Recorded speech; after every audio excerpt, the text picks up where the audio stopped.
दोस्तों ये है दुनिया का सबसे बड़ा सोलर और विंड पार्क जिसे गुजरात के रन ऑफ कच्छ के खावड़ा रीजन में बनाया जा रहा है। ये सोलर पार्क इतना बड़ा है कि खावड़ा का सिर्फ ये एक पार्क ही सिंगापुर, चिली और बेल्जियम जैसी कंट्रीज की एनर्जी डिमांड को पूरा कर सकता है। रन ऑफ कच्छ का ये सोलर पार्क अपने आप में ही फ्रांस की कैपिटल पेरिस से 7 गुना बड़ा है और यहाँ तक कि सिंगापुर जैसे देश के टोटल एरिया से भी ज्यादा बड़ा ये अकेला सोलर पार्क है। इंडिया पाकिस्तान के बॉर्डर के बिल्कुल नजदीक बना हुआ ये सोलर पार्क लगभग 18 बिलियन डॉलर की लागत से बनने जा रहा है। अकेले अडानी ग्रीन एनर्जी लिमिटेड 2030 तक इस पार्क में 18 बिलियन डॉलर इन्वेस्ट करने वाला है। इतने मैसिव स्केल पर इंडिया बनाने जा रहा है ऐसा ग्रीन एनर्जी प्रोजेक्ट जो दुनिया ने पहले कभी नहीं देखा था और आज हम इसी खावड़ा प्रोजेक्ट की चर्चा इस वीडियो में करने वाले हैं। इस वीडियो में आपको खावड़ा प्रोजेक्ट की A to Z इन्फॉर्मेशन मिलेगी और साथ ही हम जानेंगे कि इंडिया को ये प्रोजेक्ट बनाने की जरूरत क्यों पड़ी और इस प्रोजेक्ट को बनाने में क्या क्या चैलेंजेस का सामना करना पड़ा, प्रोजेक्ट कितना बन चुका है और कितना बनना बाकी है और बनने के बाद ये कितने रिकॉर्ड्स तोड़ने वाला है। तो वीडियो को पूरा जरूर देखना। अब चलते हैं फर्स्ट चैप्टर की तरफ कि इंडिया को अचानक इतनी बड़ी रिन्यूएबल एनर्जी की जरूरत क्यों पड़ी।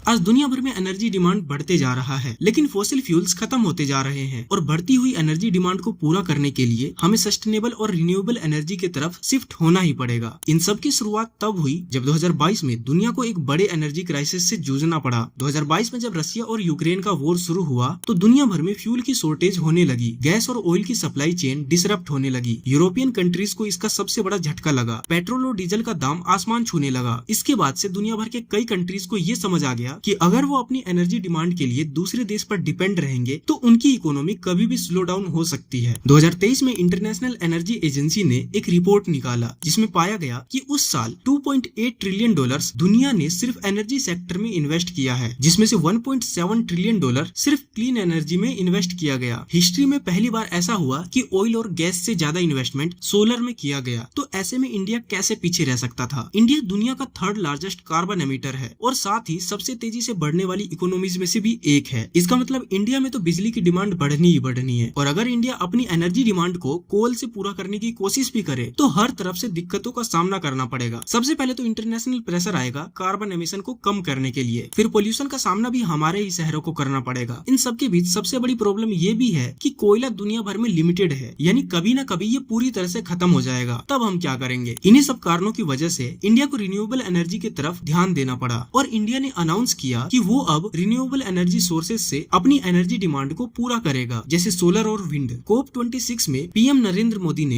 एक बड़ा वादा किया कि इंडिया 2030 तक 500 gigawatt non fossil fuel power capacity तक पहुंच जाएगा। मतलब अब इंडिया सिर्फ कोल और गैस से बिजली जनरेट नहीं करेगा बल्कि सूरज, हवा और पानी से बिजली बनाएगा। लेकिन 500 गीगावाट इंडिया के लिए बहुत बड़ा चैलेंज है, वो भी रिन्यूएबल एनर्जी से इसे जनरेट करना। और इसी टारगेट को पूरा करने के लिए इंडिया को कुछ ऐसा बनाना था जो दुनिया ने पहले कभी नहीं देखा था और वो प्रोजेक्ट बनना था गुजरात के एक ऐसे नमकीन रेगिस्तान में जहाँ जानवर तो छोड़ो पेड़ पौधे भी सही से सरवाइव ना कर पाए। वहाँ का पानी इतना खारा है कि लोहे को भी समय के साथ गला देता है। लेकिन अगर इस जगह में इतनी ही प्रॉब्लम्स थी तो इसे चुना ही क्यों गया, आगे देखते हैं।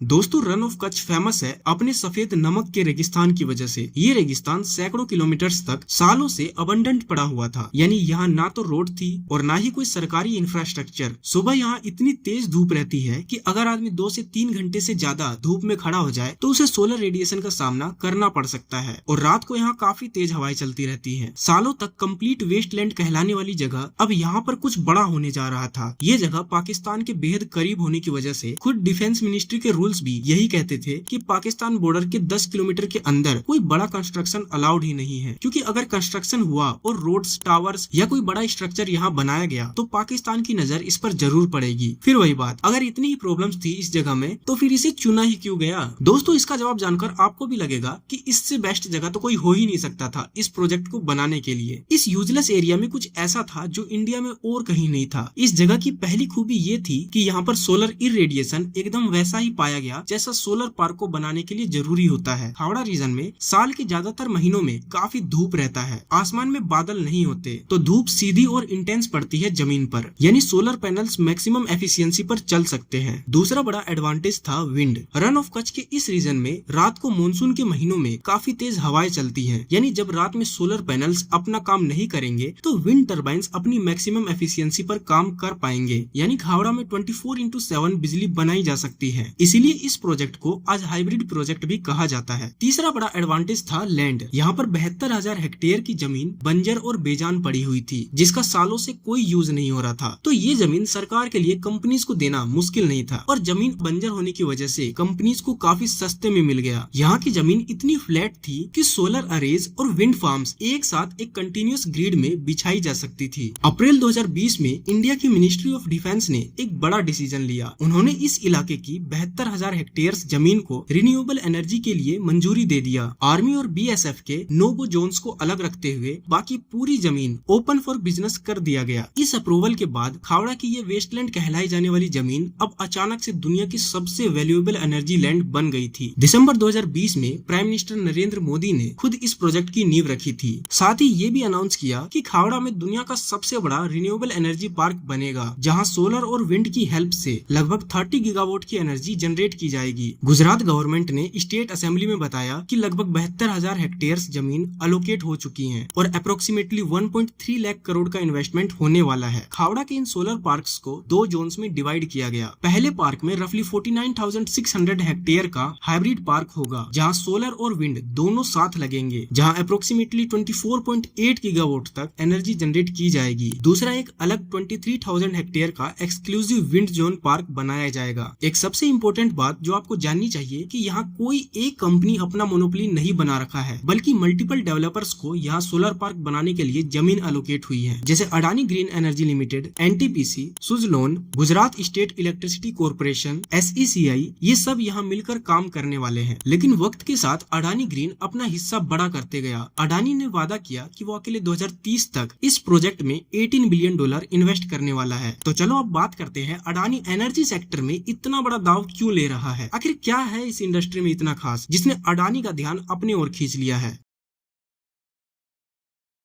AGEL यानी अडानी ग्रीन एनर्जी लिमिटेड, ये अडानी की रिन्यूएबल एनर्जी कंपनी है। आज ये इंडिया की और आर्ग्यूएबली दुनिया की सबसे बड़ी रिन्यूएबल एनर्जी कंपनीज में से एक है। AGEL ने अनाउंस किया है कि वो हावड़ा में अकेले अप्रोक्सीमेटली 30 गीगावाट डेवलप करेंगे। अकेले अडानी ग्रीन एनर्जी लिमिटेड को 538 स्क्वायर किलोमीटर की जमीन अलोकेट हुई है इस प्रोजेक्ट को डेवलप करने के लिए। क्या आप इसका विशाल रूप देख पा रहे हो? यानी एक ही कंपनी को सिंगल लोकेशन पर 538 स्क्वायर किलोमीटर की कंटिन्यूअस स्ट्रेच ऑफ लैंड मिल चुकी है। इस मैप में देखकर आप ये अंदाजा जरूर लगा सकते हो कि ये कितना बड़ा होगा। जब ये प्रोजेक्ट पूरा बन जाएगा तो ये दुनिया का सबसे बड़ा सिंगल साइट पावर प्लांट होगा, चाहे वो कोई भी फ्यूल हो, कोल, गैस, न्यूक्लियर, सोलर या कुछ भी। दुनिया में इतने बड़े स्केल पर एक जगह पर इतना पावर कभी नहीं बना। हाइब्रिड पार्क होने की वजह से यहाँ पर सुबह, शाम, रात हर वक्त एनर्जी बनती रहेगी बिना कोई रुकावट के। फरवरी 2024 में AGEL ने अनाउंस किया कि हावड़ा में पहले 551 मेगावाट ऑपरेशनल हो गए हैं और मार्च 2024 में लगभग 1000 मेगावाट तक ऑपरेशनल हो चुके हैं। एक साल से भी कम वक्त में 0 से 1 गीगावाट एनर्जी और 2.4 मिलियन सोलर पैनल्स यहाँ लग चुके हैं। अडानी ग्रीन एनर्जी का प्लान है 2030 तक 30 गीगावाट के माइलस्टोन को टच करना। लगभग $18 बिलियन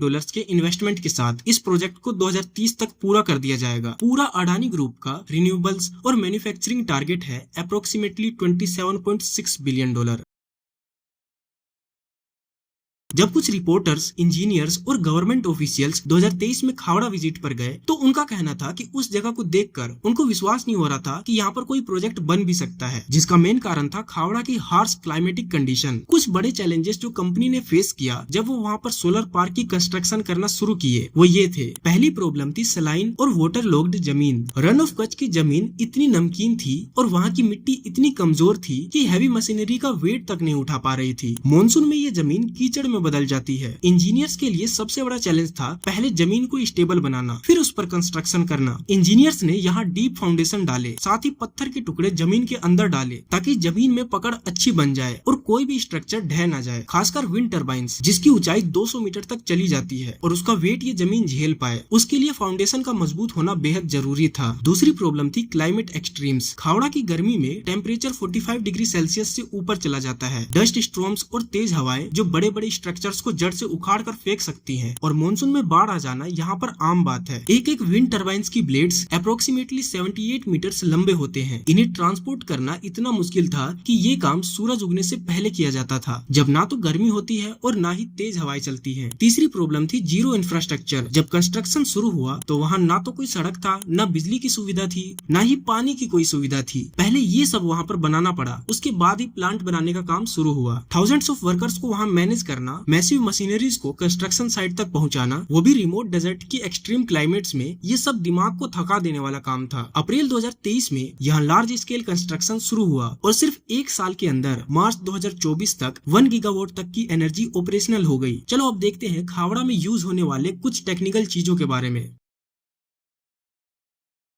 दोस्तों, खावड़ा में कोई ऑर्डिनरी टेक्नोलॉजी का इस्तेमाल नहीं हुआ है। यहाँ पर जो टेक इस्तेमाल हुआ है वो यहाँ के क्लाइमेटिक कंडीशन के हिसाब से डिजाइन किया गया है। जैसे अगर सोलर पैनल्स की बात करें तो खावड़ा में जो सोलर पैनल्स लगे हैं वो ऑर्डिनरी नहीं है। ये है TOPCon tunnel oxide passivated contact N type bifacial modules. मतलब ये पैनल दोनों तरफ से लाइट कैप्चर करते हैं, सीधी धूप भी और जमीन से रिफ्लेक्ट होने वाली रोशनी भी। और ये पैनल्स स्टैटिक नहीं है, यहाँ लगे हैं हॉरिजॉन्टल सिंगल एक्सिस ट्रैकर्स जो पूरे दिन सूरज के साथ घूमते रहते हैं। सुबह सूरज जिधर होता है पैनल्स उधर होते हैं, दोपहर में सीधा, शाम में बिल्कुल अपोजिट डायरेक्शन में। इससे कैपेसिटी यूटिलाइजेशन अप्रोक्सीमेटली 33% तक पहुंच जाता है। अब बात करते हैं विंड टर्बाइंस के बारे में। खावड़ा में विंड टर्बाइंस के रोटर्स का डायमीटर 160 मीटर्स है। विंड टर्बाइंस की टिप हाइट लगभग 200 मीटर्स है, यानी लगभग 65 स्टोरी बिल्डिंग्स जितना ऊंचा। ये turbines relatively low wind speeds में भी मैसिव एनर्जी कैप्चर कर सकते हैं और उनकी कैपेसिटी यूटिलाइजेशन अप्रोक्सीमेटली 38% है। ये तो हम सब जानते हैं कि सोलर पैनल्स पर धूल की परत जम जाने से वो कम बिजली पैदा करने लगता है और खावड़ा जैसे रीजन में एक एक सोलर पैनल को पानी से साफ करना इम्पॉसिबल है, क्योंकि पहली बात तो वहाँ पर पानी पीने के लिए ही कम पड़ जाती है। तो सोलर पैनल्स को साफ करने में पानी का इस्तेमाल करना बेवकूफी ही होगी। इसलिए वहाँ लगाए गए हैं क्लीनिंग रोबोट्स जो दिन खत्म होते ही शाम के टाइम सभी सोलर पैनल्स को सॉफ्ट ब्रश की मदद से साफ कर देते हैं और ये काम लगभग रोज होता है। वैसे भी रेगिस्तान में सोलर पैनल्स पर धूल ज्यादा जमती है तो इनको रोज साफ करना मैंडेटरी होता है। AGEL का ये वाटरलेस रोबोटिक क्लीनिंग सिस्टम पूरे खावड़ा में सोलर पैनल्स को साफ करते रहते हैं बिना पानी के एक बूंद का इस्तेमाल किए। गीगावाट स्केल पर ये टेक्नोलॉजी अप्लाई करना दुनिया भर में काफी रेयर है। खावड़ा में बैटरी स्टोरेज की भी फैसिलिटी मौजूद है। 2026 में अडानी ने अनाउंस किया कि वो खावड़ा में 1126 मेगावाट पर 3530 megawatt our battery energy storage system already under construction में है। कमीशन होने के बाद ये इंडिया की लार्जेस्ट ग्रिड स्केल बैटरी में से एक होंगी। मतलब दिन में जो एक्स्ट्रा सोलर पावर बनती है वो बैटरी में स्टोर होती रहेंगी और इवनिंग में पीक डिमांड के वक्त जब सोलर की एनर्जी खत्म हो चुकी होती है तब बैटरी से बिजली सप्लाई होगी। दोस्तों, खावड़ा की इकोनॉमिक्स का कोर है पावर परचेज अग्रीमेंट्स यानी PPAs। चलो आसान भाषा में समझाता हूँ। PPAs लॉन्ग टर्म कॉन्ट्रैक्ट्स होते हैं जिसमें गवर्नमेंट या स्टेट यूटिलिटीज अग्री करती हैं कि वो 25 साल तक एक फिक्स्ड प्राइस पर इलेक्ट्रिसिटी खरीदेंगे। डेवलपर को पता होता है कि अगले 25 साल तक उनका कस्टमर फिक्स है, इसलिए बैंक लोन दे देता है और इन्वेस्टर्स पैसे लगा देते हैं। दिसंबर 2023 में AGEL ने अनाउंस किया कि SECI के साथ 8000 मेगावाट के सोलर प्रोजेक्ट के लिए बाकी कैपेसिटी के भी एग्रीमेंट साइन हो चुके हैं। मतलब सिंपल शब्दों में अगले 25 साल तक बिजली खरीदने के लिए कॉन्ट्रैक्ट्स ऑलरेडी कंफर्म हो चुके हैं। सितंबर 2024 महाराष्ट्र की स्टेट डिस्ट्रीब्यूशन कंपनी MSEDCL ने AGEL के साथ 25 ईयर के लिए 5 गीगावाट सोलर पावर का PPA साइन किया ₹2.70 पर किलोवाट आवर के टैरिफ पर। यह 2020 के बाद इंडिया की लार्जेस्ट सिंगल सोलर PPA थी। दोस्तों, खावड़ा सोलर पार्क अभी भी डेवलपिंग फेज में ही है, यानी अभी तक ये सोलर पार्क पूरा नहीं बना है। तो अब देखते हैं कि जब ये पार्क पूरा बन जाएगा तो इसके पास कितनी कैपेसिटी होने वाली है। खावड़ा सोलर पार्क पूरा बनने के बाद annual generation approximately 81 billion kilowatt hours तक चला जाएगा और 30 गीगावाट पावर यहाँ जनरेट होगी। इस प्रोजेक्ट के कंप्लीट होने से India 58 million ton of carbon emission को हर साल कम कर देगा। यानी रोड से 12.6 मिलियन कार्स को हटाने से जितना CO2 एमिशन कम होगा उतना ये सोलर पार्क अकेले कम कर कर देगा। लगभग 15,000 डायरेक्ट ग्रीन जॉब्स क्रिएट होंगी। साथ ही कंस्ट्रक्शन, लॉजिस्टिक्स और मैन्युफैक्चरिंग में भी जॉब्स बढ़ेंगी। इस प्रोजेक्ट में $18 बिलियन इन्वेस्ट किया जा रहा है। दोस्तों, वीडियो लगभग खत्म हो चुकी है, लेकिन मैं इसमें आखिरी एक और चीज जोड़ना चाहूंगा। इस रीजन में एक एंडेंजर्ड बर्ड स्पीसीज रहती है, ग्रेट इंडियन बस्टर्ड, जो राजस्थान और गुजरात के डेजर्ट में पाई जाती है। एंडेंजर्ड का मतलब होता है कि जिस स्पीसीज की पॉपुलेशन धीरे धीरे कम हो रही हो। इसीलिए अगर किसी तरह अडानी के इस सोलर पार्क के साथ साथ इस बर्ड को भी प्रोटेक्ट किया जा सके तो वो काफी अच्छी बात होगी, क्योंकि अक्सर ये बर्ड्स ट्रांसमिशन लाइन से टकराकर मर जाती हैं। इनकी पॉपुलेशन वैसे ही बहुत कम बची है, तो अगर इनकी जान बचाने के लिए कोई बड़ा स्टेप लिया जाए तो ये एक्सटिंक्ट होने से बच सकते हैं। अगर ये वीडियो आपको पसंद आई हो तो आपको ये वाली वीडियोस भी जरूर पसंद आएंगी, जिसमें मैंने जामनगर रिफाइनरी और बगल वाली वीडियो में मुंद्रा पोर्ट के बारे में बताया है। तो इन वीडियोस को भी जरूर देखना, वीडियो को लाइक जरूर करना और चैनल को भी सब्सक्राइब जरूर कर लेना। साथ ही बेल आइकन को दबाना मत भूलना।